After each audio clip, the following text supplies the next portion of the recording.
জয় জয় রামকৃষ্ণ জয় গদাধর, নররূপে অবতীর্ণ জগত ঈশ্বর। লোভিল জনম প্রভু কামার পুকুরে, আদিলীলা স্থান বন্দি মোরা ভক্তি ভরে। তারপরে বন্দি সবে দক্ষিণ শহর, যথায় মধ্যম লীলা সাধন বিস্তর।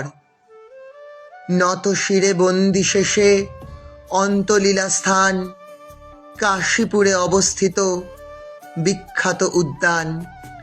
এই উদ্যান বাটিকার কি কব মহিমা, ব্যাস বাল্মীকাদি যারে দিতে নারে সীমা। প্রভুর হইল ক্ষত গলার ভিতরে, ভক্তগণ আনে হেতা চিকিৎসার তরে। বিস্তীর্ণ বাগানখানি ঘেরা চারিধার, প্রশস্ত দ্বিতল বাটি ভিতরে তাহার। নানা ফুল ফল গাছে ভরা এ বাগান, প্রভুর পছন্দ মতো হয় এই স্থান। শ্রী রামকৃষ্ণ মঠ কাশীপুর উদ্যানবাটিতে গত 1 মে অনুষ্ঠিত হল রক্তদান শিবির।